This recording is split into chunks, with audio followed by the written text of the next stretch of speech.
कौवे की चालाकी। एक जंगल में दो बड़े बड़े पेड़ पास पास थे।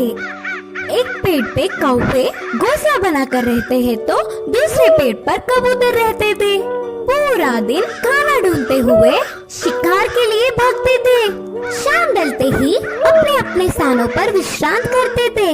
कौवे के समूह में एक अति आलसी कौवा रहता था। वो उठना ही देर से उठता था। बाकी सारे खाने के लिए बाहर जाते हैं तो ये कहीं ना जाते हुए पेड़ पे ही आराम से रहता था। कुछ ही देर में वो सारे खाना लेकर खाते समय उनमें मिलकर छीन के खाता था। ऐसे उस दिन उनके लाई हुई खाने को समेटकर कौवे एक तरफ और कबूतर एक तरफ समूह में आकर खाते हैं।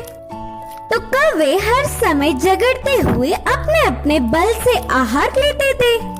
कबूतर तो सब मिलजुल कर रहते थे, बिना किसी झंझट के एक सामान बांटकर खाते थे। उन कबूतरों की एकता देख आलसी कौवे ने सोचा कि आहा, उन कबूतरों को तो देखो कितने अच्छे हैं और हमारे देखो कैसे हैं। छी, अगर जन्म लेना ही है तो शेर की तरह लेना चाहिए या फिर कबूतरों की तरह लेना चाहिए। बोलकर बहुत ही उदास हुआ। कुछ देर सोच में पड़ गया और चालाकी से एक चाल चली। कपड़ों को रंग डालने वाले के घर जाकर सफेद रंग में डूब के उठा। उसके बाद अपने आप को शीशे में देखकर उछलने लगा। देखने के लिए कितना सुंदर हूँ, कोई भी मुझे कबूतर ही सोचेगा और कबूतरों के साथ अच्छे से गा सकूंगा। उड़ते हुए जाकर कबूतरों के समूह में मिल गया। धीरे से अच्छे से खा रहा था। खाने के लिए झगड़ा कर रहे कौवे को देख नफरत करने लगा। ऐसे कुछ दिन बाद उस आलसी कौवा बिना कष्ट किए आराम से रहने लगा। एक दिन भूख से बहुत भाग गया।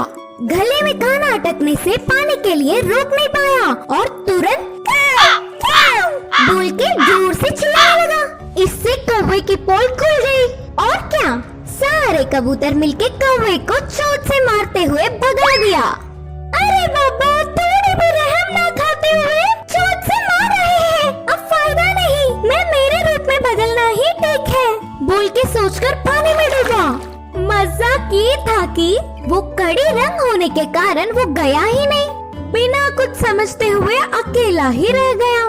अब देख देख के भूख ना सह पाते हुए आखिर में कौवे के खाना खाकर उनके समूह के पास चिल्लाते हुए आया। वो कोई अजनबी पक्षी है समझकर सारे कौवे एक होकर उसे भगा दिया।